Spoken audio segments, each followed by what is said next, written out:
이 시간 뭐 늘 하나님, 예수님 생각해서 정말 야 예수님 정말 생각했더니 내가 너무 괴롭다 이런 사람 있으면 그 이상하겠죠. 예수님 한 주간에도 예수님 생각했을 때 내 마음에 그냥 알 수 없는 평강이 생긴다면 그게 이미 성령 충만인 줄 믿습니다. 네, 한 주간에도 예수님을 충만하게 누리고 보자는 저와 여러분이 됐으면 좋겠습니다. 자, 자막은 좀 이게 좀 해주세요. 프로젝트 보고 자, 자녀교육 이제 뭐 20대까지 왔는데요. 이제 결혼을 앞둔 시점이라 오늘은 좀 결혼 얘기를 해야 될 거예요. 그래서 결혼 20대 뭐부터 이제 결혼 성인 될 때부터 이제 얘네들이 연애를 하기 시작하잖아요. 본격적으로 연애라는 걸 하게 되는 나이고 또 연애에 가장 관심이 있을 나이. 또 근데 이때 부모님들이 어떤 결혼관을 먼저 가져야 되고 자식들에게 어떻게 결혼관을 또 심어줘야 될지 부모님이 먼저 결혼관이 바뀌셔야 돼요. 그동안에 내가 알고 있는 수준만큼 자식 그 결혼에 대해서 생각하신다면 오늘 말씀을 들으시면서 나랑 뭐가 다를까 또 이렇게 생각을 안 해봤다면 좀 참고하시고 아 얘네들 이성교제 할 때 우리가 어떻게 결혼관을 생각해야 되고 또 내가 지금 내 가정생활 내 부부관계의 결혼생활 가정생활 그걸 한번 잘 살펴보시면 자녀들이 결혼을 어떻게 잘 이루어갈지 가정생활을 이루어갈지에 대한 걸 좀 들여다보시고 미리 생각하시고 기도하셔야 될 거예요. 그래서 부모님들이 자녀가 최고의 목표는 사실 결혼 잘하는 거잖아요. 결혼 잘해서 정말 예수님 잘 믿고 그와 예수님 영광 나타내는 거예요. 결혼이 정말 인생에서는 아주 뭐 불신자들도 말하는 인생 대소사 중에 가장 큰 대소사인데 큰 일인데 믿음 안에서도 가장 복된 일이기도 하고 가장 어려운 일이에요. 사실. 그래서 자녀들을 뭐 좋은 배우자 택해라 뭐 믿는 사람 택해라 뭐 그렇게 하죠. 하는데 이 자녀들이 구체적으로 어떻게 해야 될지는 사실 모르는 거예요. 청년들이요. 따로 배운 적도 없고 그래서 아까 그 뉴스에도 나왔지만은 예비학교를 그래서 하는 거죠. 좀 복음적으로 생각을 하고 가정이라는 거를 좀 더 우리는 그동안에 복음적인 가정을 체험도 안 해봤고 또 지금 내가 사는 가정이 정말 복음은 알고는 있으나 정말 우리 가정 엄마 아빠가 복음 안에서 행복한가를 봤을 때 자녀들이 봤을 때는 아닐 가망성이 아주 높거든요. 그러니까 그걸 말을 못하고 표현을 못했고 나는 엄마 아빠처럼 안 살 거야. 예수 믿어도 엄마 아빠처럼은 안 살 거야 라고 생각할 수 있을지 몰라요. 그렇기 때문에 우리가 부모님들이 먼저 바꾸셔야 돼요. 그동안에 어찌 했든 간에 부모님들이 먼저 자녀에 대한 교제관, 결혼관을 바꾸셔야 돼요. 그래서 오늘은 크리스찬의 바람직한 교제관에 대해서 얘기할 거예요.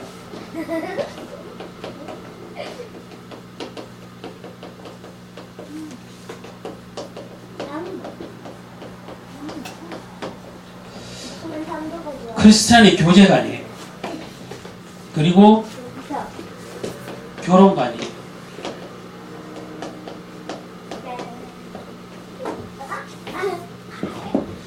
그 결혼 상대가 있죠. 우리는 교제를 한다는 것은 결혼 상대가 있는 거잖아요. 이성 배우자감이 있는 거죠. 근데 이걸 좀 이해를 하고 우리 자녀들이 이렇게 이해하도록 도와야 되고 부모님이 먼저 이렇게 생각을 하셔야 될 거예요. 결혼이라는 것은 분명히 그 결혼의 상대방이 있는데 도대체 그 결혼이 뭐냐? 배우자에게 뭘 대부분 우리는 불신자도 그렇지만 사실은 바라는 것들이 많아요. 결혼 전부터. 교제할 때는 둘이 사랑해서 하지만 결혼 얘기가 오가는 시점부터는 이제 서로 바라는 것들이 있거든요. 서로 바라는 것 이것이 심지어 예물 준비하면서도 예단 준비하면서도 믿음 안에서도 다 싸워요. 다투고 이런 거 보면 그 많은 신앙인이지만 크리스찬들이 결혼할 때도 불신자하고 똑같은 고민하고 똑같이 싸워요.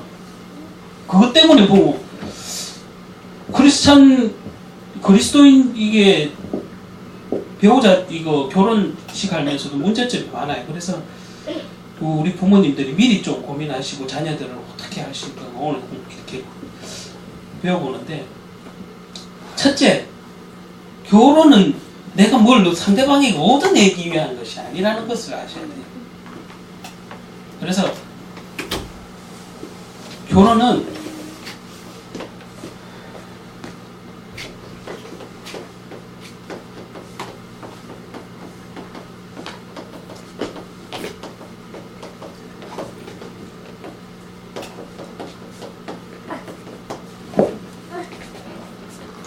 이거죠.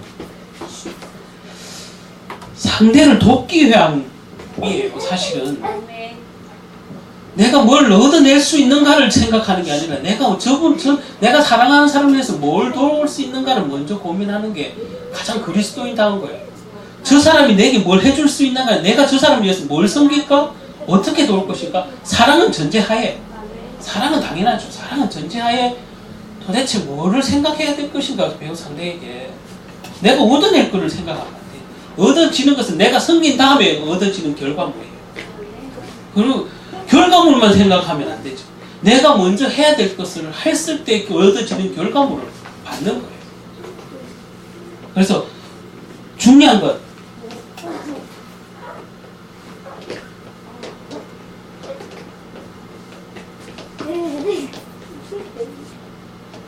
돕는 배필이다. 예. 배우자는 서로가 서로에게 돕는 배필이에요.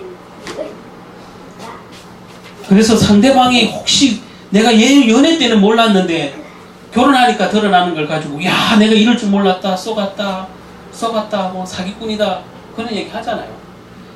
사실 근데 드러나지 않는 것들이 더 많거든요. 연애 때 드러나지 않는 것들이 훨씬 많아요. 그러니까 속았다는 소리를 하는데 사실은 속은 게 아니에요. 서로 다 할 수 없는 거예요. 어차피 연애 때는 그거 다 할 수 없는 거죠. 그래서 먼저 돕는다. 내가 부족함을 드러났을 때 그거를 생각하는 게 아니라 내가 먼저 돕는다. 내가 도움을 받을 사람보다 내가 도울 수 있는 사람과 교환을 해야 된다. 그런 관점이죠. 내가 도울 수 있는 사람. 그래서 유 목사님이 어느 결혼 예비학교에서 한번 말해요. 결혼은 어떤 면에서 선교적인 사명이다. 결혼은 선교다. 와, 선교 너무 힘든데요. 예, 결혼 자체가 힘들어요. 그래서 결혼은 어떤 면에서는 선교적 사명이 맞아요. 예, 믿음 안에서는 그래요. 특히 배우자가 정말 생각지도 안 했지만 안 믿는 불신자들이 있을 수 있잖아요. 믿는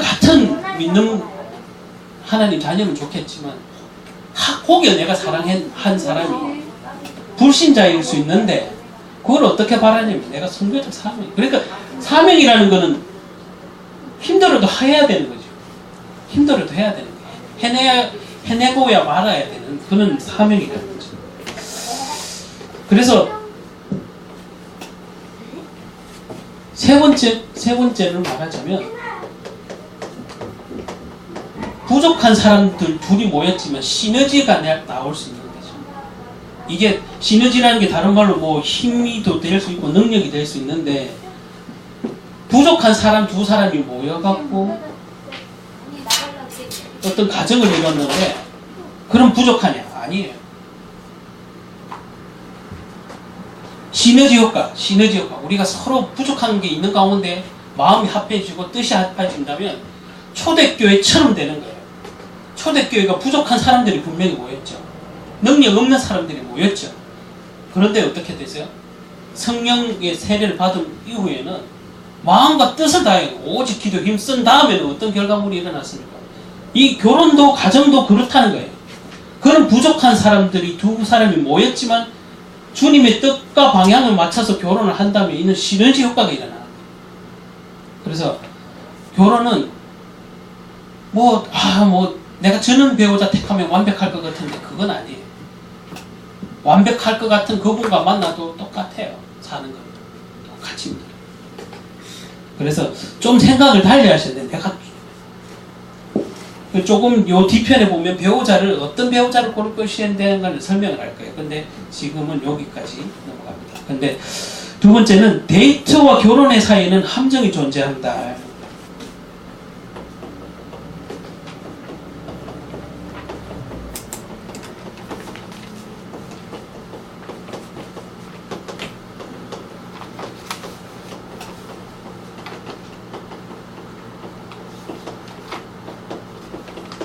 데이트와 결혼 사이는 함정이 존재한다. 예.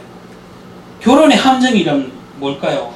결혼, 뭐 함정이라니까 뭐 어느 구덩이, 늪, 뭐 이런 생각이 들잖아요.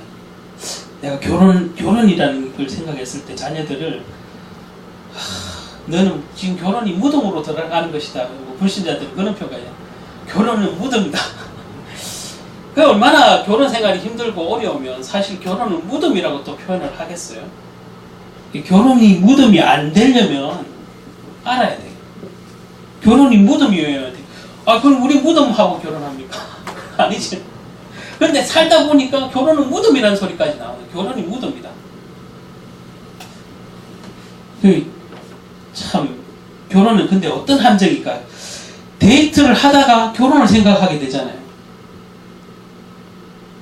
이게 보면은 이 함정은 무슨 말이냐면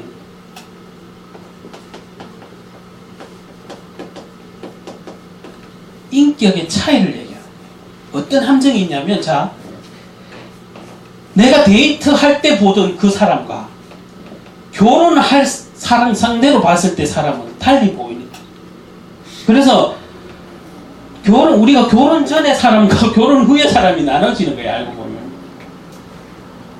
결혼 전에 내가 알고 있던 사람, 내가 저 사람 결혼 전엔 죽어도 뭐 저 사람 저렇게 안 봤는데, 야, 결혼하니까 전혀 다르네? 왜 그래요? 데이트할 때의 그 사람과 결혼한 후에 그 사람, 원래 그랬어요. 결혼해서 바뀐 게 아니라, 원래 그 사람이 바뀌었는데 내가 데이트할 때의 그 사람을 가지고 평가를 했기 때문이에요.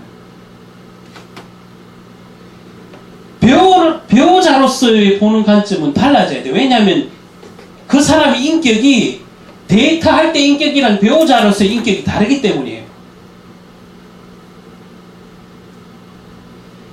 우리가 심지어 그 콩깍지가 씌인다 그러죠. 콩깍지가, 이 사랑에 콩깍지가 씌우는 건 좋은 반면에 어떤 단점이 함정이 존재하냐면 데이트할 때 그 사람만 보는 거야. 그 사람의 인격. 근데 데이트 말고 지금 결혼을 얘기하자면 결혼했을 때 과연 이 사람이 돕는 자로서의 배필자로서의 인격이 있냐를 따져냈어야 되는데 데이트할 때 그 사람만 본 거야.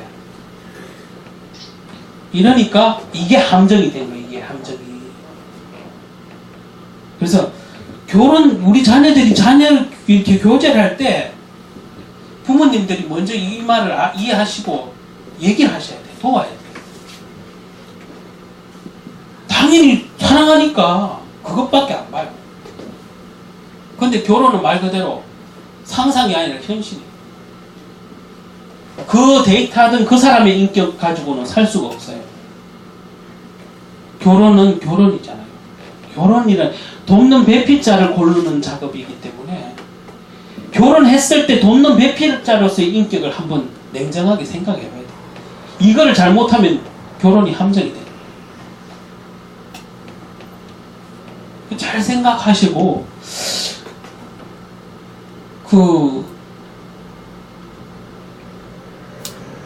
데이트를 할 때 로맨틱한 그 감정에 빠져서 우리가 눈이 진짜 뒤집히는 눈이 뒤집히는, 눈꺼풀이 뒤집히는 그렇게 되죠. 그 로맨틱한 거 좋잖아요. 좋죠. 예, 사랑의 기본이죠. 참 구름 위를 걷는 것 같고 그때는 그래요. 그런데 배필자를 보는 관점은 좀 우리가 자녀들도 그렇고 부모님들이 먼저 아셔서 좀 도와야 돼요. 그리고 이 로맨틱한 이거를 눈에 뒤집어 씌우는 게 사실은 가정이라는 제도를 하나님이 만드셨는데도 불구하고 가정을 파괴하기 위해서 존재하는 그 존재가 있다는 거예요. 자, 이 함정에 안 빠지려면 첫째, 우린 늘 들어서는 알지만 결혼 때도 이 얘기는 나와야 돼요. 자, 사단이 가정을 파괴하기를 원한다는 것을 아셔야 됩니다. 자, 이 함정 속에 잘못 걸려들면 가정이 결혼한 이후로 당장 뭐 신혼 진짜 3개월밖에 안 간다 그러잖아요. 길어야 3년이라 그러는데, 자, 가정 파괴를 노리는 그 존재가 있다는 것을 알아야 돼요. 이 로맨틱한 분위기에 젖는 순간 나는 이 사람을 제대로 인격적으로 못 본다는 거예요. 그래서 가정이 이루어지려는 걸 막는 이 존재가 누구냐? 사단이죠. 이 가정이라는 존재가 행복해지기를 원하지 않는 존재가 사단이에요. 이 가정이라는 존재가 하나님이 축복된 존재, 이 제도인데 그걸 깨트리는 거죠. 그래서 우리 자녀들이 이 함정에 안 빠지려면 정말 기도하셔야 돼요. 그래서 이 함정에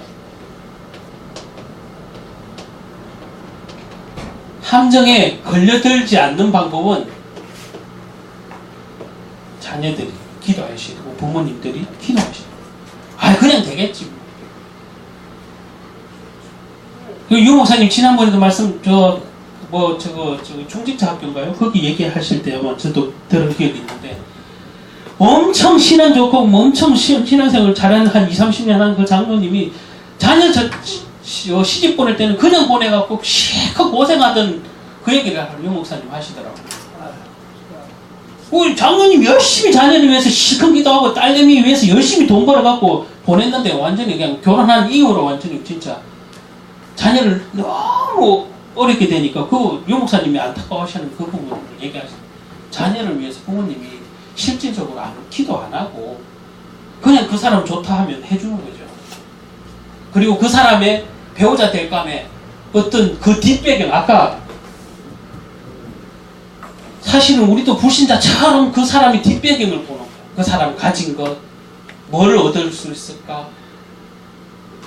근데 믿는 부모들도 그렇다는 거죠. 결혼할 때 그렇게 보내요. 또 불신자처럼 실컷 신앙생활 잘해놓고 자녀 보낼 때는 시집 장가 보낼 때 그렇게 보낸다.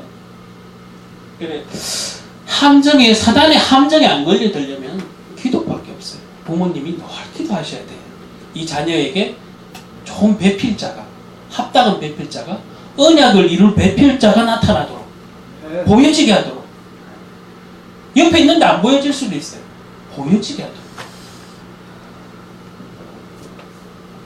그래서 이 사단이 파놓은 함정에 안 걸리려면 우리 부모님들, 자녀들 동일하게 기도하시고. 자, 그리고 세 번째,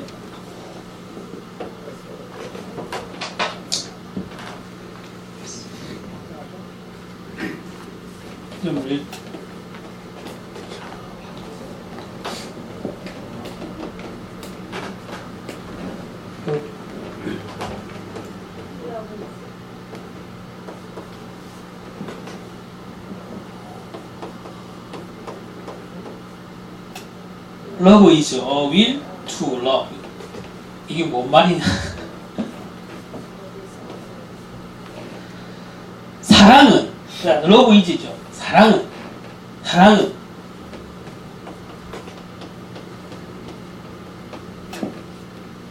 사랑하려는 의지다. will. 자, 사랑은 어떠냐면 사랑하려는 의지다.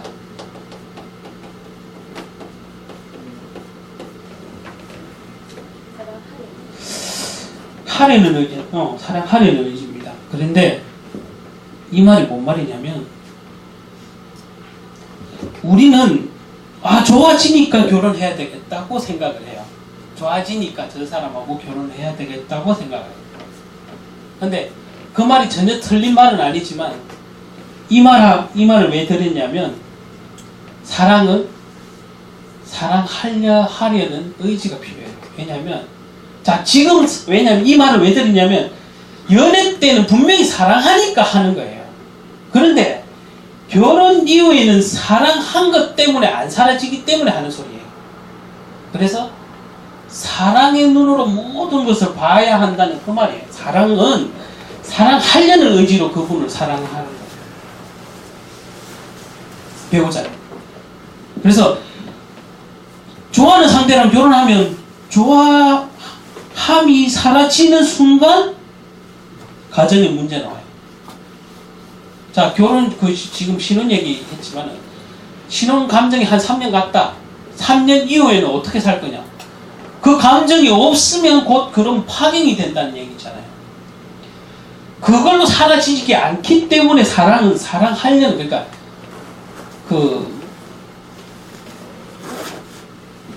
예수 진짜 뭐 이렇게 뭐 옛날 불신자들이 하는 속담, 뭐 부처님 눈에는 부처님, 부처님 엄마 보인다고.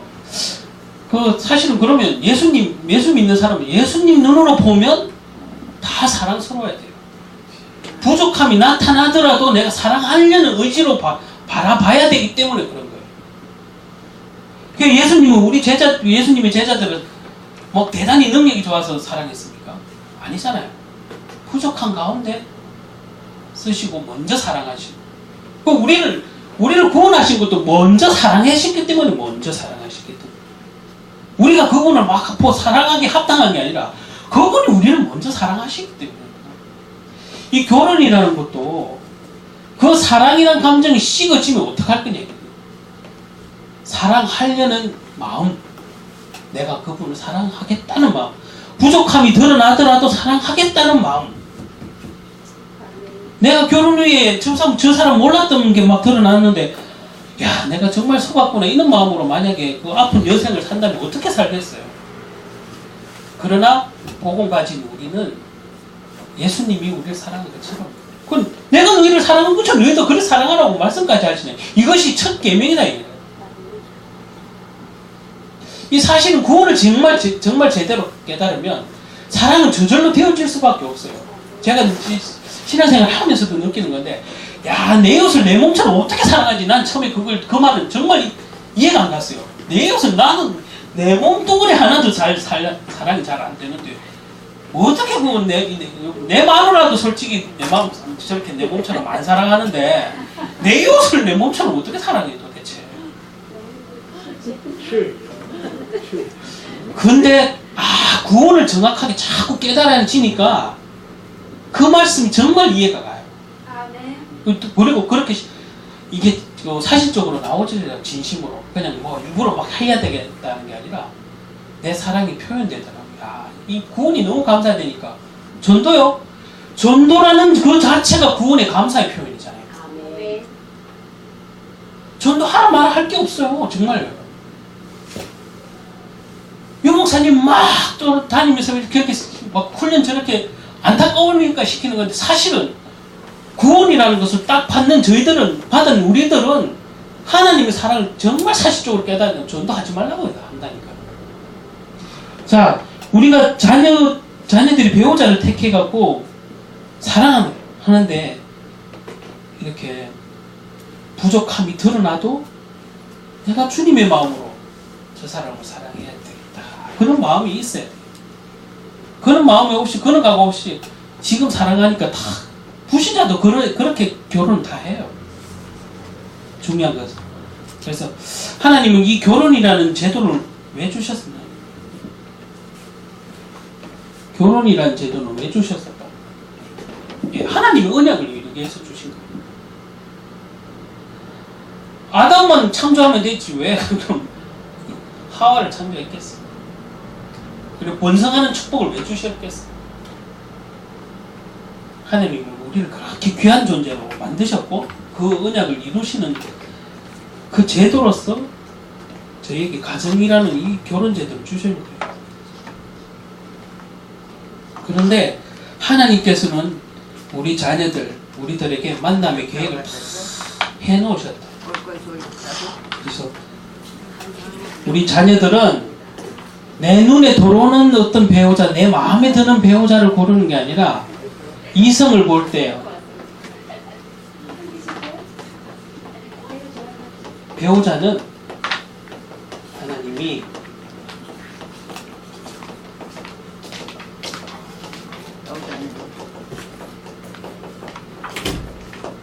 이렇게 이해를 하고 계셔야 돼요.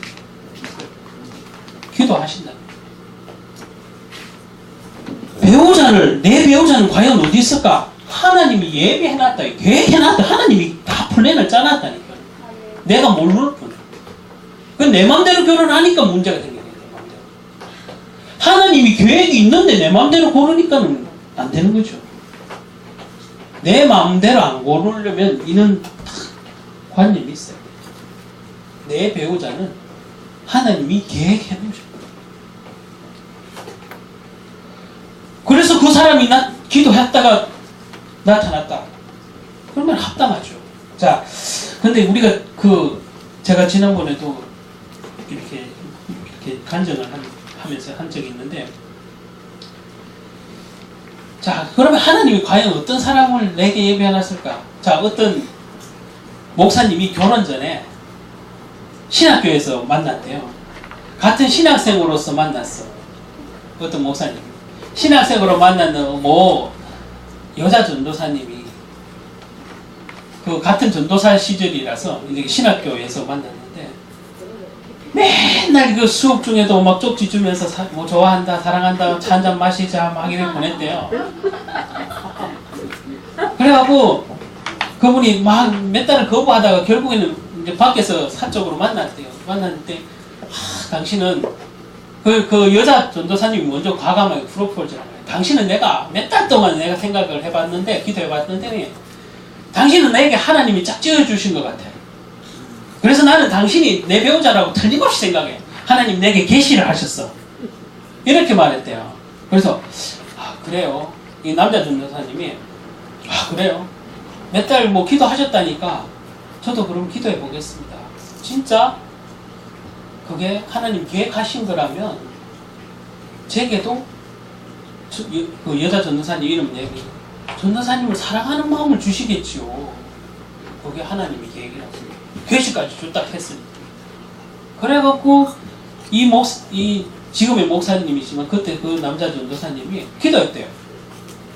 1년이 지났는데 그 사람에게 아무도 아무런 감정이 안 오더래. 여자로서. 그래갖고 1년 지났어요. 그러니까 여자 전도사님이 아니 내게 계시를 줬는데 말이야 막 남자가 말이야 막 튕긴다고 막 성질을 내더래. 당신이 하나님 말씀을 그거를 어기는 거야. 계시를 어기는 거야. 막 이러면서 막 화를 내더래. 근데 이랬대. 이 전도사님. 자, 제가 1년이라는 시간을 정말 단 하루도 빼지 않고 전도사님 위해서 기도했고 제 결혼을 위해서 기도했습니다.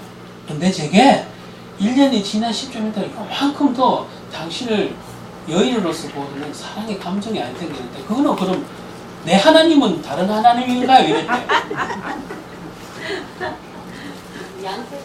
그래서 계획이라는 건 내가 일방적으로 주장한다고 계획이 아니에요.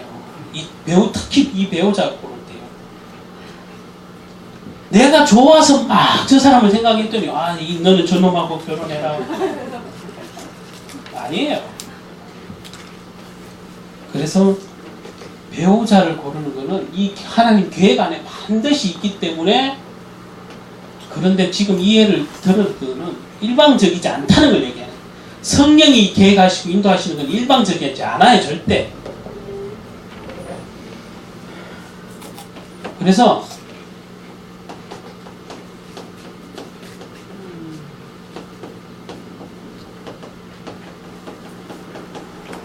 점검을 하셔야 돼요. 일방적이지 않는지 일방적인지를, 그 사랑을 점검을 하셔야 돼요. 이게 하나님의 계획을 찾는 방법이에요. 하나님 정해준 배필을 찾는 방법이에요.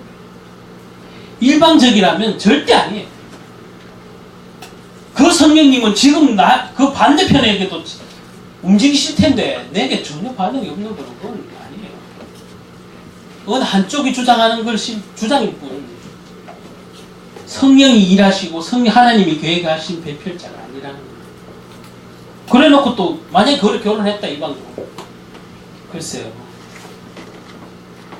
자, 두 번째는 이렇게 하나님이 계획 안에서 이루어진 가정, 결혼은 중요한 이 계획 안에서 결혼했다면 가정은 반드시 하나님의 언약을 이루는 소원이 하나님이 우리 두 남녀에게 주신 소원이 있다니까. 그 이 가정을 이루므로 인해서 하나님이 소망하시는 게 있다니까. 그 가정을 허락하실 때. 그러니까 독신하는 은사가 있으면 독신하는 거예요, 사실은. 뭐 바울도 그랬잖아요. 독신하는 은사가 있으면 독신하는 거예요. 그러나 가정을 이루시는 은사를 줄 때는 하나님이 그 가정에게 이루시거나 소원이 계시는 거예요. 이걸 이해하셔야 돼요. 그 실제적인 어떤 두 남녀 간에 당신 내가 결혼해주면 뭐 해주고 뭐 몇 년 차이는 뭐 해주고 인간적인 인연 약속 막 하잖아요. 그런 약속보다 그 사실은 반이라도 지키면 잘하는 약속이겠죠. 난 두 남녀 사이에 육신의 어떤 인간관계 약속은. 그러나 하나님이 두 남녀가 만나서 이루는 가정에게는 반드시, 이 표현을 하자면 반드시 이루시고자 하는 것이 있어. 그거는 이제 기도하시면서 두 부부가 찾아야 되겠죠. 자, 다섯 번째는 사랑은 누구나 다 이해하는 마음이라는 거 알아요. 예. 사랑은 이해다. 예. 이 사실은 상대를 이해 안 되는 게 이신전심이 안 되는 게 문제죠. 내 마음이 저 마음 안 같고 저 마음이 내 마음 안 같으니까 문제죠. 근데 사랑은 이해죠.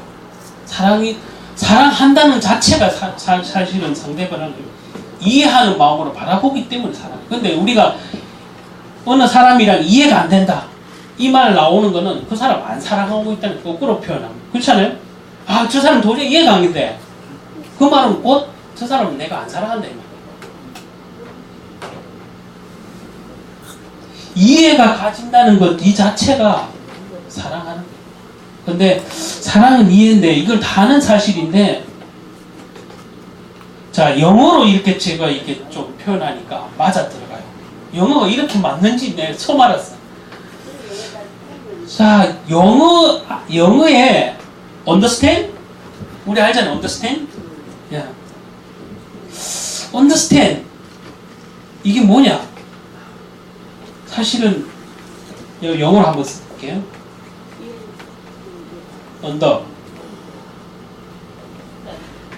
under 플러스 stand. stand? understand. 여기 두 개 합쳐져서 understand이에요. 근데 자, under는 아래죠. stand는 서다죠. 누구 아래 서야 돼요? 내가 좋아하는 발 아래 서야 돼요. 내 마음이. 이게 진짜 사랑이에요. 그 내가 좋아하는 그 배우자 발 안에 서는 거예요. 내가 그 사람 위에 가는 게 아니라, 진짜 사랑은 내가 그 사람을 사랑하는 그 사람 발 아래에서 서는 것이 사랑이에요. understand? 이게 힘이다. understand. Me too. 그래서 이해라는 이 말 자체는 이해한다. understand 알아듣겠냐 이 말이 이해한다. understand 이게 이해잖아요. 이해라는 이 말은 사랑인데 곧 이해라는 이 단어는 뭐냐면, 이해는 상대방 아래에 서는 거다.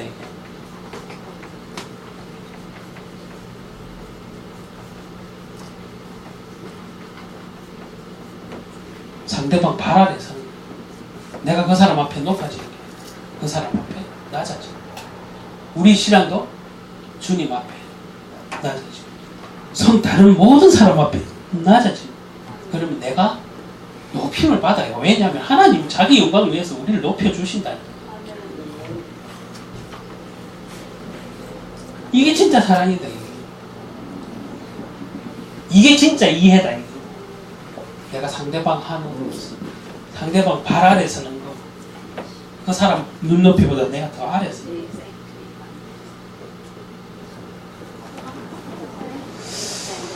그래서 이는 마음이 있어야 우리가 이 상대를 정말 이해할 수 있어요. 배우자가 이해가 안 되니까 싸우잖아요. 싸움의 시작은 상대방이 이해가 안 되니까 싸우잖아요. 근데 이는 마음을 가지시고 내가 상대방 아래의 마음을 가지시고 상대방 아래. 우리가 기도하는 것 자체가 뭐예요? 주님 발 아래 서는 거예요. 주님 발 아래 서서 주님 저를 다뤄달라고.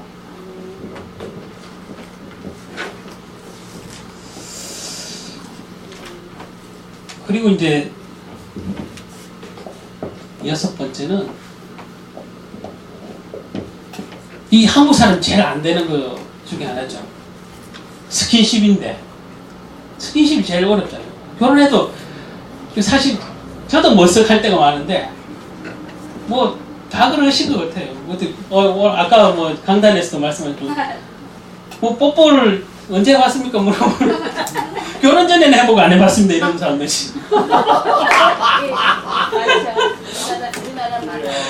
아, 예. 가족끼리는 뽀뽀하는 게 아니라 그러니까.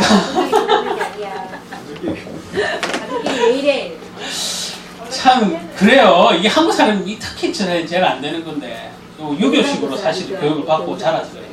그는 걸 절제하는 게 미덕이고 그는 그 절제하는 게 품이라고 생각을 합니다. 이게 너무 자율적인 것도 있지만 표현 안 하는 건 사실 좋은 게 아니거든요. 표현해야 돼요. 우리 뭐 신세대들은 다 표현하는 거 잘 하는데 그럼에도 불구하고 아마 새아가 결혼하면 아마 신랑한테 뽀뽀를 잘 안 할지도 몰라. 그러니까 지금부터 뽀뽀를 연습을 잘 할 거예요. 도망가네. 자, 사실 우리가 연애할 때는 막 하지 말라 해도 너무 하고 싶은데 결혼하면 오히려 안 하죠. 표현 안 하고. 근데 6번은 뭐냐면 왜 꼭 말로 해야 돼? 몰라? 뭐 이런 표현 많이 해요. 몰라? 예, 몰라요. 대부분 몰라요. 꼭 표현, 물론 말 안 해도 아는 것들이 뭐 대한민국의 표현에 대한 게 정의라는 것도 있어요. 그러나 사랑은 표현되기 마련이에요. 자, 하나님의 사랑이 대표적으로 드러난 사실이 뭐예요? 그리스도가 오신 거잖아요. 드러났잖아요. 우리 눈앞에 하나님의 사랑이. 사실적으로. 어렴풋이 알고 있던 하나님의 사랑이 신약에서 오셨잖아. 하나님의 사랑. 그분 오신 거예요. 자, 꼭 말로 표현해야 돼?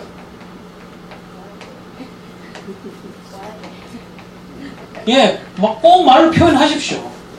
이게 오히려 낫습니다. 안 하는 것보다는. 우리 자녀들이 이성 데이트할 때는 이래 하죠. 그런데 결혼해서 사실은 제일 안 되는 것이 이거예요. 근데 이게 안 되는데 지금의 우리 부모님 세대도 그래요. 안 되잖아요. 근데 알고 보면 어디 상담하는데 모든 프로나 모든 데 가보면 부부간이 이 표현이 안 되는 거예요. 이 표현이. 내가 30년, 40년을 살았는데 저 사람 나 사랑하는지 모르겠다. 이런. 그렇죠. 근데 대부분 남자 생각과 여자 생각은 그렇게 달라요. 남자는 대부분 그걸 굳이 말로 표현해야 되냐 이러잖아요. 근데 여자는 그렇지 않아요. 특히나 이게 뭐 신체적인 그것도 다르지만 감성적인 부분에 대해서도 우리가 여자를 너무 모르고 결혼 생활을 한다는 거 그런 게 많이 보게 되거든요. 실제 상담 이렇게 하시는 그 전문인들도 보면 우리가 남자 여자를 너무 모르고 결혼한다. 그래서 우리 자녀들이 사랑을 잘 표현할 수 있게 하는 거. 그래야 결혼 생활이 침묵이 금이라지만 침묵이 금이 아니에요. 자, 침묵이요? 침묵이 금이 아니고 침묵은 다른 말로 불신입니다. 예, 상대방을 못 믿는 거예요. 안 믿는 거예요. 침묵이 금입니까? 아닙니다. 파경으로 가는, 금이 가는 순간이에요. 금이 가는 순간. 침묵할 때가 물론 필요하겠죠. 그런데 일상생활에서 사실 침묵한다는 거, 그 과정 조심해야 될 과정이에요. 침묵이 흐른다는 거. 그 과정이 침묵이 흐른다는 게 좋은 증상이 아니에요. 이게 특별히 물론 남자들에게 해당이 되겠죠. 야, 입이 뭐 천건 만건 돼야 된다. 입을 그런 의미에서 단속하라는 게 아니에요. 성경에서 입에 대한, 말에 대한, 혀에 대한 권세에 대해서 많이 나오는데, 그건 제가 혹시 차후에 시간이 있으면 혀의 권세에 대해서 제가 좀 말을 해드리고 싶어요. 이 혀에서 믿음도 나오고 모든 게 나와요. 이 사실은 이 성도님 사이에서도 모든 불신앙 되는 소리, 믿음이 되는 소리, 믿음으로 세워주는 소리, 뭐 그런 것들이 다 입을 통해서는 발산되잖아요. 입을 통해서. 이 혀의 중요성을, 권세를 잘 신앙적으로 아신다면 정말 도움이 되실 거예요. 정말 하나님 영광 나타나실 거예요. 그건 차후에 제가, 사실은 이 말을 침묵한다는 게 사실은 배우자하고는 불신하는 거예요. 이 가정이 깨지는 시작이 돼요. 그래서 우리 자녀들이 잘 표현할 수 있는 그런 자녀로 길러져야 되는데, 부모님이 먼저 자녀에게 사랑한다는 표현을 그래서 자꾸 하라는 거예요. 부모님에게 사랑의 표현을 자꾸 듣는 아이는 체질적으로 그렇게 돼요. 누구를 만나도. 그래서 표현을 해야 되는데, 이걸 누가 먼저 얘기를 했어요? 부모님의 스킨십을 자주 해주세요. 그리고 축복해주세요. 이거 지금 가정에서 배우는 거예요. 이거 가정에서.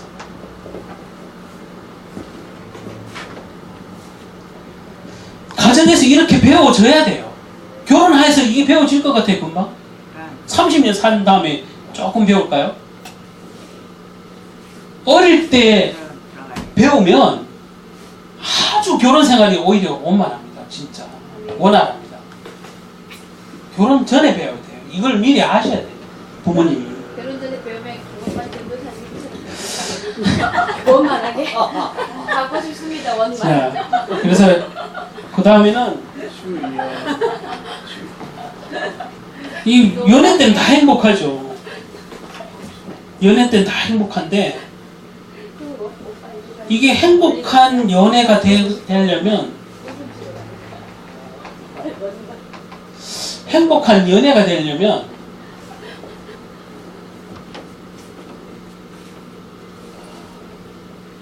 자, 이게 결혼 전이지만 연애 때 이렇게 준비하고 있어야 돼요. 왜냐하면 행복한 연애 자체, 행복한 연애는 곧 행복한 가정으로 이어지는 그 길이에요.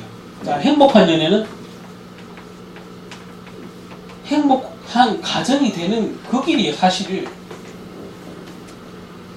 연애 때가 너무너무 힘들게 막 우여곡절이 많아서 결혼했어. 그러면은 그 결혼도 우여곡절 많은 가정 돼요. 연애 때 알아본다니까요. 연애 때 알아봐요. 사실은 나 저 사람한테 속은 것 같은데, 아니 내가 눈이 멀어서 그렇지 연애 때 알아볼 수 있었어요. 연애 때 분명히 알아볼 수 있었어요.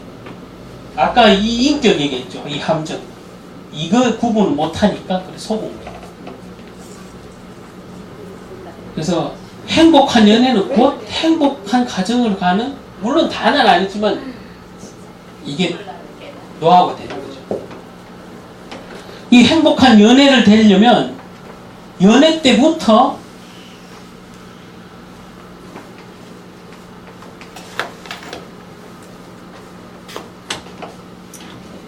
회개와 용서와 소망을 딱 가지고 있어요.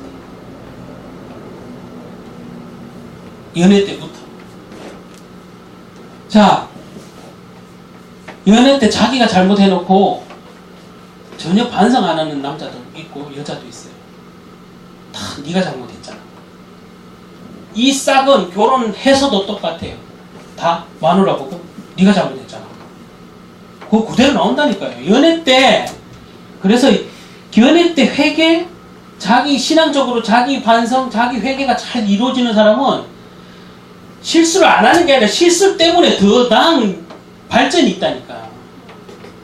왜냐면 이 신앙 가지고 회개를 하잖아요. 이 연애 때 이렇게 이루어지는지를 배우자가 잘 살펴봐야 돼요. 내 지금 연애하고 있는 상대를. 저 사람이 신앙이 있는데 회개를 정말 하고 있는 건지 남의 탓을 하는 건지 그 싹수를 잘 봐야 되니까. 그리고 용서, 이 당연하죠. 자기가 잘못한 거는 아무렇지도 않고 남이 잘못한 거는 굉장히 파는 사람 있잖아요. 그 결혼해서도 똑같아.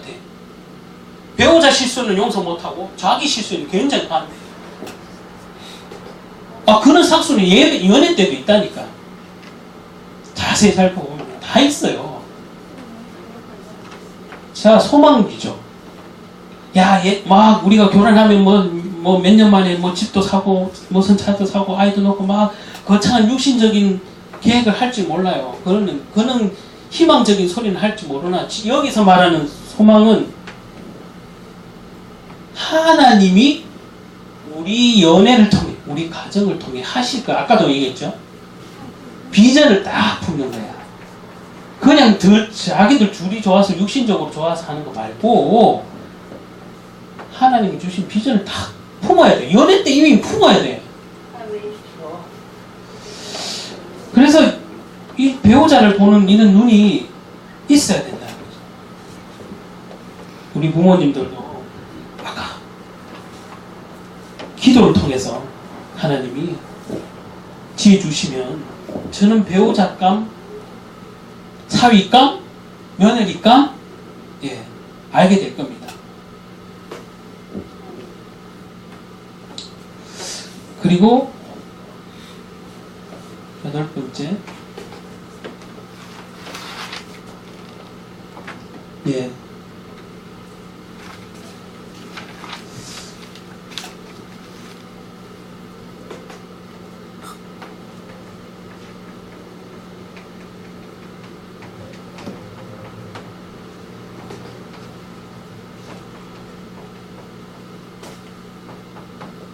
자, 사랑한다면 존댓말을 써라. 이 배우자들한테 알려주세요. 연애 때 반말하는 거 물론 나이가 비슷하거나 뭐 사랑스러우니까 반말할 수 있어요. 근데 결정적일 때 이 말 한마디가 나를 무시하는 말이 되거든요. 결정적일 때. 그래서 그냥 평상시에는 반말을 쓰다가도 결정적일 때는 상대에게 내가 높임말을 써야 함에도 불구하고 내가 어떤 반말을 하잖아요. 그러면 그 말 한마디가 내가 했던 모든 행위를 나를 인격적으로 무시한다고 생각하게끔 해요. 그 사람이 했던 모든 한 행위. 그래서 상대를 사랑한다면 될 수 있으면 존댓말을 써. 평상시에는 뭐 데이트할 때야 뭐 자기들 둘이 뭐 반말 쓰고 해도 돼. 그러나 남이 보는 앞에서나 아니면 또 내가 그 사람과 신앙적으로 대화할 때는 좀 존댓말을 쓰는 이 습관이 안 돼 있으면 결혼하고 나서 조금만 그거 하면 다 반말 날라가. 반말뿐만 아니라 그 다음에 욕이 날라가겠죠. 믿음 안에서도 그래요. 욕 막 날라가요. 그럴 수밖에 없어요. 그래서 이 자체는 왜냐면 이 존댓말이 우리고 존댓말 왜 씁니까? 인격적으로 사랑합니다 이 말이잖아요.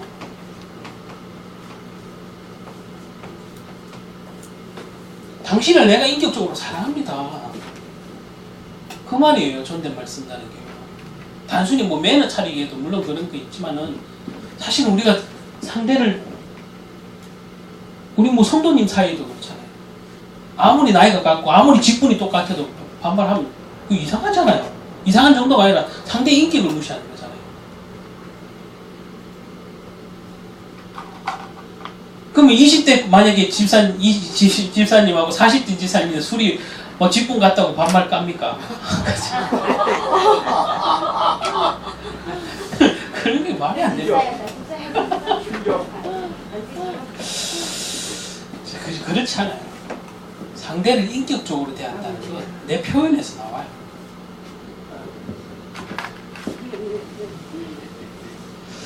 자, 그리고 아홉 번째, 사랑한다면, 이제 교제가 막 진행되고 결혼을 생각한다면 우리 자녀들에게 부탁, 우리 목사님도 뭐 이렇게 딸들, 아들 있지만 곧 하셔야 돼요. 아마 부모님과의 자기들 교제를 안 알리는 사람도 꽤 많아요. 근데 사랑한다면 부모님에게 교제를 알리라고 말씀해 주세요. 예, 이 숨기는 건 절대 안 좋아요. 숨기면 여러 가지 문제들이 있어요. 자기들끼리 사랑했다가 만약에 임신했잖아요. 그럼 어떡할 거예요? 어떡할 거냐? 제가 어느 청년 하나를, 여자 청년을 하나를 예전에 상담하신 적이 있는데요. 얘가 교회 오빠, 그 교회의 오빠랑 사귀었는데 임신해버렸어요. 근데 이제 갓 고등학교를 졸업했을 때거든요. 아무에게도 말할 수가 없죠. 창피하고, 신앙적으로도 창피하고, 죄를 지은 것 같아요. 교제를 부모님 몰래 고등학교 내내 3년 동안 사귄 거야. 안 알리고 3년 내내 무슨 일이 있겠어요? 남녀가 사랑하는데. 얘가 벌써 유산이 3번째였어요. 한 해 한 번씩 유산했어요.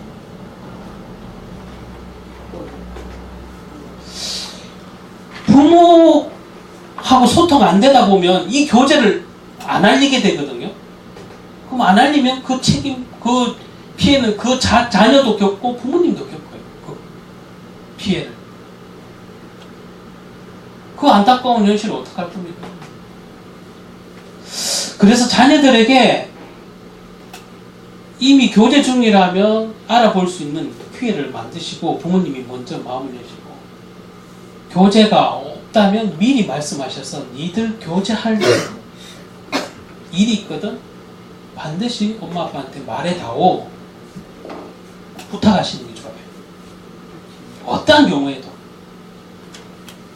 모르고 있다가 뒤통수 맞으면 내가 너를 어떻게 키웠는데, 우리 부모님도 안 그러시겠어요? 내가 너를 어떻게 키웠는데. 그거는 부모님 생각이 어떻게 키웠는데, 자녀는 부모에게 방임을 받은 거지. 어떤 면에서는 부모가 내게 관심이 없고 내가 말할 수 없었다는 거. 그래서 교제는 반드시 부모가 알 수 있도록 부탁을 미리 하셔야 돼요. 이래야만 부모가 정말 안 되겠다 하는 사람과의 결혼을 강행하는 일이 안 벌어지도록 미리 부모가 처음부터 교제를 알고 있는 게 좋아요. 세세하게 간섭할 필요는 없지만 알고 있어야 돼요. 그리고 가끔씩 물어봐서 교제의 그 상황을 들어보기도 하고, 이래야지 전적으로 이렇게 자녀들에게 이렇게 오히려 속임을 당하거나 아니면 또 무관심하거나 이러시면, 이래서 하여튼 믿음의 부모님들 안에서도 사실은 막 부모 뜻 전혀 상관없이 내 뜻대로 결혼을 강행하는 그 자녀들 많이 보게 돼요. 또 그런데 그런 걸 안 당하려면 부모님이 교제를 전부 다 알고 있는 게 훨씬 자녀에게 멘토도 해줄 수 있고 서로 격을 없앨 수 있는, 그 갭을 없앨 수 있는, 그리고 부모로서, 그리스도인으로서 부모로서 해야 될 도리이죠. 우리가 양육에 끝까지 잘 가는 것은, 물론 죽을 때까지 뭐 부모는 부모라서 고민한다지만 끝까지 결혼까지 잘 꼬린시키는 게 우리 부모님들이 대부분 최종 목표라고 생각을 하시고, 그 결혼까지 잘 꼬리내서 얘가 잘 믿음의 가정을 이루는 거. 거기까지 그 부모님의 양육이잖아요. 양육인데 양육을 그렇게 잘 뒷받침하려면 좀 아셔야 된다. 그리고 10번째, 성경에서 말하는 어떤 성경적 사랑의 기술. 글쎄 뭐 성경에는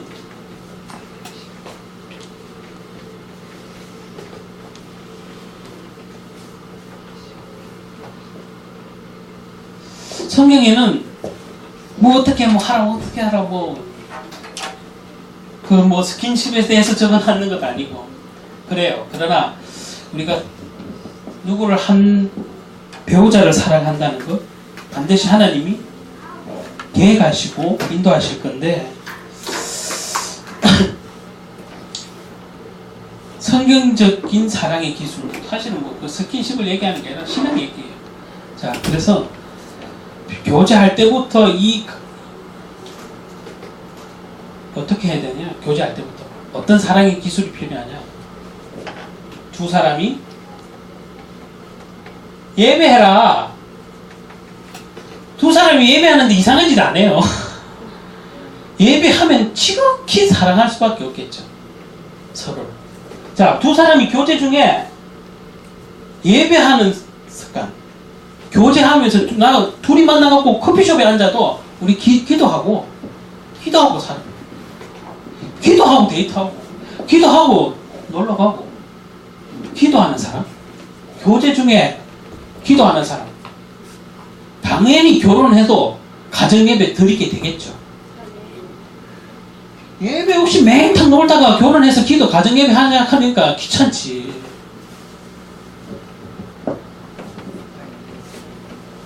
이게 배우자들의 싹수잖아요. 근데 이렇게 하셔야 돼요. 우리 자녀들 이렇게 멘토를 해주시고 커피숍에 앉아갖고 왜 기도 못해요? 우리 앞으로 이렇게 살자. 이렇게 우리 섬기면서 살자. 우리 앞으로 어떤 비전을 품자. 아까 그 비전 얘기했잖아요. 비전 얘기. 하나님 우리 가정에 이루실 소원을 얘기하고 그리고 예배하는 데이트를 하면 얼마나 좋아요. 이상한 짓 안 일어난다니까 절대. 사단이 틈을 못하죠. 서로의 기도 제목을 나누는 서로 기도 제목을 나누는 이런 예배를 드리는 자녀가 되어야 될 겁니다. 그래서 두 교제할 때 요즘에는 카톡도 많은데 카톡도 뭐 표현하는 방법 중에 하나예요. 그걸 부정적으로 보진 않지만 될 수 있으면 뭐 카톡도 많이 보는 게 좋지만 그 사람의 마음을 한번 진솔하게 표현하는 거. 저는 예전에 굉장히 편지 써는 걸 좋아했어요. 근데 지금 편지를 못 쓰는데 어떤 사건의 실마리를 두 부부 사이가 생겼을 때 가장 유용한 수단, 말로도 도저히 못하고 보면 또 막상 화해하려고 대화를 시작했다가도 5분을 못 넘기고 또 둘이 성질내다가 끝나요. 그러지 말고 연애 때 이걸 좀 습관화드리면 돼요. 뭔 말이냐면 편지를 써요. 편지. 가장 둘 관계가 어려울 때 한번 편지를 써보면 이게 통해요. 진심이 통합니다. 편지 쓰기를 하는 거예요. 우리 자녀들에게 교제할 때 한번 너희들이 서로 쌓았느냐? 쌓았으면 말로 못하겠거든. 편지를 써봐라. 카톡 그거 편하긴 해도 하지 진심이 안 하더라도 저도 이래 보지만 뭐 감동적인 얘기 보면 그렇구나 이러는데 이 정말로 사람이 마음이 전해진다는 거는 그 사람이 자필로 이렇게 적는 게 단 한 줄을 적어. 그 사람의 마음이 전해지. 그리고 세 번째 예배를 하니까 아까 서로 기도 제목 나온다 했는데 공동의 프로젝트는 뭔가? 공동의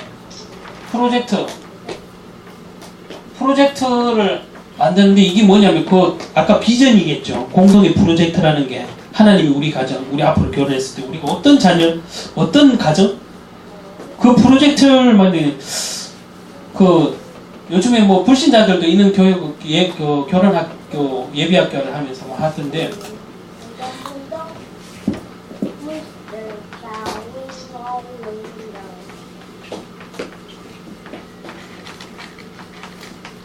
신앙의 버킷리스트를 작성해라 이거예요. 이 뭐 버킷리스트 들어본 분도 계실 거예요. 근데 앞으로 내가 장래에 어떠한 소망을 가지고 할 건지를 신앙적인 관점에서 쭉 우리 가정에 어떻게 내가 5년 차에, 10년 차에, 15년 차에, 20년 차에 내가 뭘 꼭 이루고 말 것이다. 하나님 앞에 소원하는 그 이면 계약 있잖아요. 이면 계약. 그런 것들을 이 데이트할 때 하라고 데이트할 때. 결혼해서 할지 말고 결혼하면 살기 바빠서 있는 생각도 안 들어. 연애 때 이렇게 잘 준비하는 자는 반드시 하나님이 축복하실 수밖에 없는 가정이 된다니까. 그래서 신앙의 버킷리스트를 우리 자녀들이 데이트할 때 작성해보는 거. 그래서 내가 10년 차에, 20년 차에, 30년 차에, 40년 차에 앞으로 내 인생의 전반을 놓고 신앙의 고민을 하는 거잖아요. 이게 인생 전체, 내 인생의 전체, 우리 가정이 앞으로 이룰 가정의 전체 10년 후에 내가 나이가 80이 됐을 때 어떻게 할 것인가. 하나님, 내가 80에 하나님이 뭘 할 것인가. 그거 고민해보는 것만 해도 하나님이 기뻐하실 거예요. 그래서 우리 자녀들이 배우자를 잘 만나는 것보다 더 중요한 것은 우리 자녀들이 어떻게 하면 하나님의 소원을 이해하고 그걸 품고 가정을 이룰 것인가. 이거 고민하는 게 더 중요한 거죠. 그래서 이제 오늘 여기까지 대강 접기로 하고, 제가 이거 여담으로 사실 준비한 게 있는데 짧게만 하나를 좀 전해드릴게요. 자, 뭐 이런 사람 피하라는 말은 표현은 사실 적당하지 않은데 좀 주의 깊게 생각하시고 조심해야 되는 부분이 있어요. 어떤 사람 배우자감으로서 이제 얘기를 합니다. 선물 공세를 막 퍼붓는 사람 좀 조심하죠.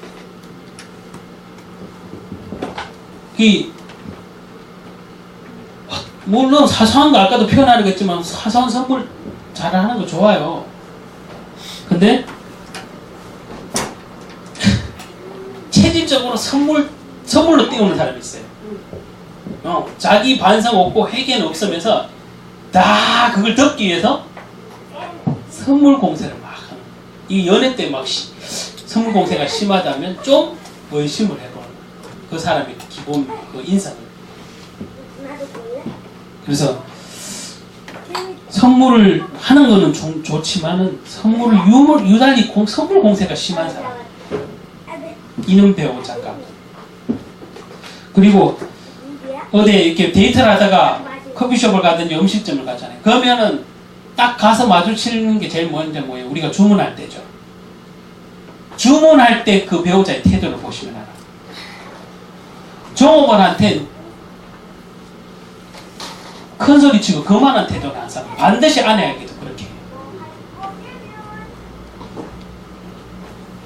타인한테도, 나를 처음 보는 사람한테도 거만하게 대하고 큰 소리 치는 사람이 나중에 만만해지는 아내에게는 어떻게 대하겠어요? 그거는 태도를 잘 봐야 되는 거예요. 데이트할 때도. 그게 두 번째. 종업원에게 큰 소리 치고 거만한 태도.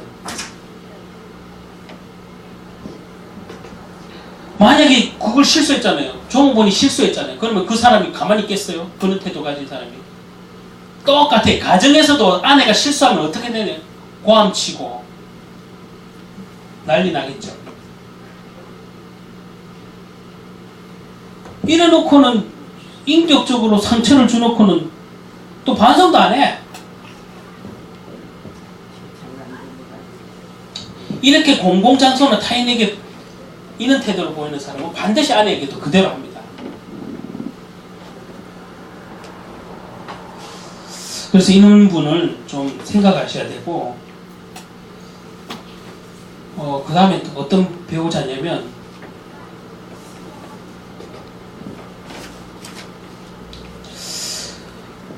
언쟁을 단 한 번도 한 적이 없다. 자기 이래 주장하는 사람이 있어요. 저도 그런 사람 보는 게, 제가 지난번에 한번 이 말씀 드린 적이 있는 걸로 기억하는데, 아침마당에 나서, 저는 우리 아저씨랑 60평생, 결혼 생활이 60년이에요. 나이가 80세 다 됐으니까.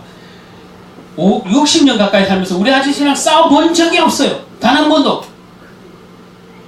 그분이 항혼이혼을 80세에 신청하셨다니까. 왜 그러셨어요? 그러니까, 가정이 화목하려면 나는 체질적으로 나는 싸우는 거 싫어하기 때문에 무조건 불만이 있어도 아무 소리 안 했는데, 내가 이제는 나이 80에 무슨 참을 게 더 있겠냐. 단 하루를 살더라도 내 할 말하고 좀 살고 싶어. 그동안 60년 동안 같이 살면 진짜 죽을 똥 쌌다 이거예요. 단 하루를 살아도, 그분은 할머니가 밤대시 그랬어요. 저 방송에. 단 하루를 살아도 할아버지랑 안 살고 싶대요. 단 하루를 살아도. 나 한 번도 부부간에 안 싸웠는데요. 그거 자랑하는 사람 별로 좋은 거예요. 데이트하면서 나 한 번도 안 싸웠는데요. 아니에요. 그게 이상한 거예요. 싸움을 건설적으로 하냐가 문제지, 안 싸운 게 좋은 게 아니라니까요. 왜냐하면 안 싸웠다는 것 그 자체는 자기 주장을 못하는 사람이거나 오히려 너무 참는 사람이거나 둘 중에 하나잖아요. 그래서 둘 중에 하나이기 때문에 이게 결혼 생활에서 똑같이 말 안 하고 언쟁, 우리 부부는 말 안 하고 언쟁 안 해. 좀 싸우려고 그러면 말 안 하기 때문에 괜찮아요. 아까 뭐라 그랬어요? 침묵은 가정이 깨지는 시작이라니까.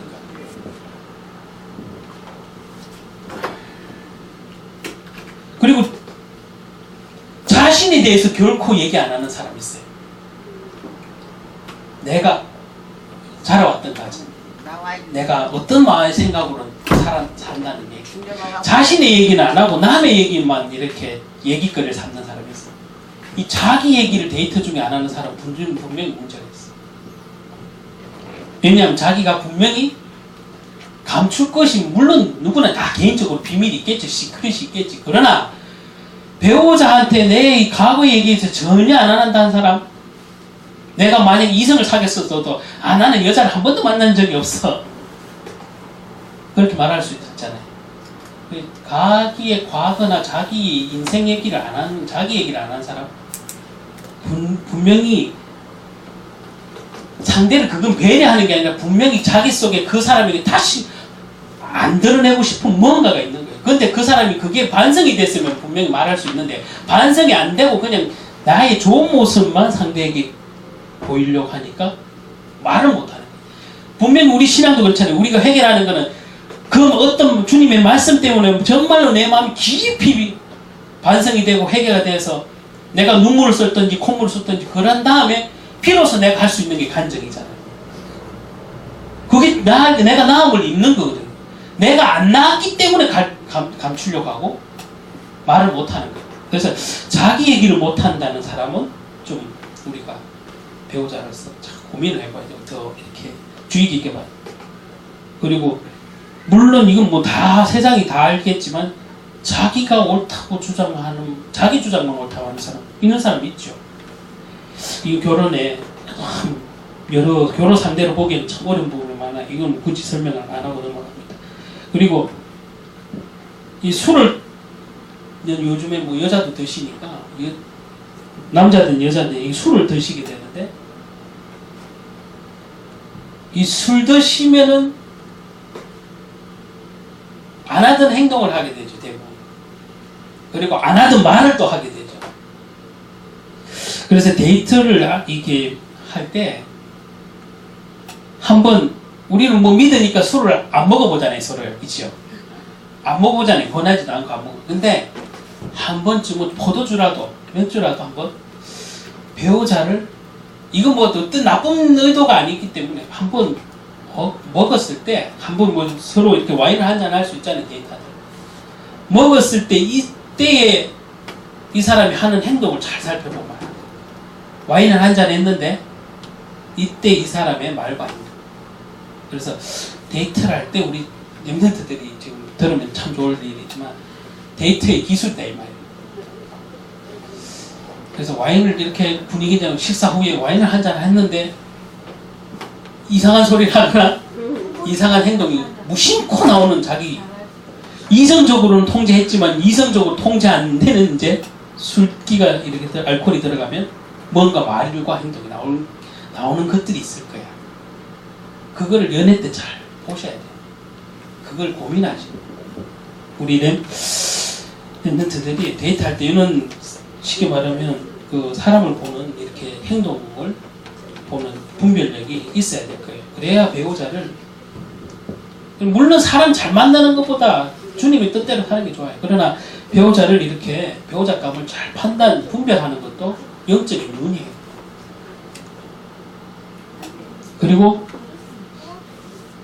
요거는 사실은 제가 이렇게 조금 사실적으로 실감을 해서 이 부분 알아요. 요 부분 지금 할 부분은 성실하기만 한 사람. 저 사람 너무 성실해.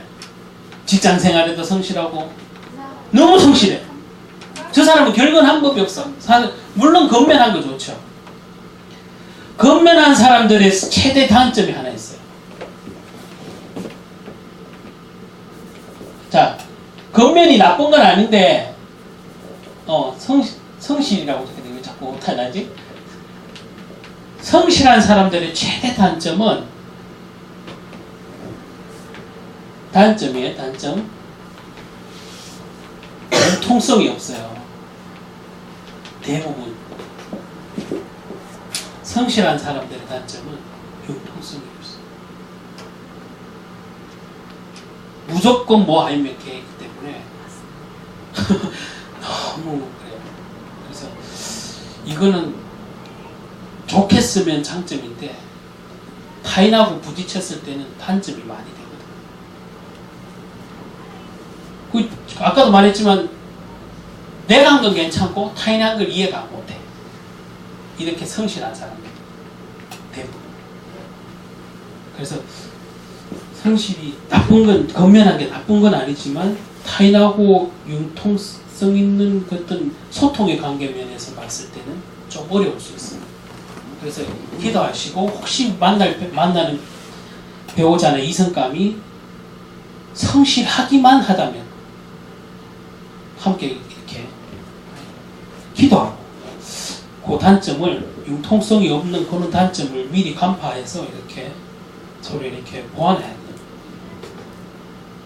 그런 게 돼야 돼요. 그래서 너무 일에 매달리는 사람이 있을 것이고 거꾸로 그죠? 성실하다는 거. 자기 취미에만 막 매달리는 사람이 있을 것이고 자기 좋아하는 거는 막 죽어도 막 비가 오나 눈이 와도 해도 내 배우자가 뭐 좀 하자 하면 나는 그런 거 동조 못해. 그 자기 하고 싶은 거는 그렇게 성실한 거예요. 이 성실하다는 게 자기 하고 싶은 건 집착할 수도 있다는 거지. 타인이 하고 싶은 걸 배려 안 하고.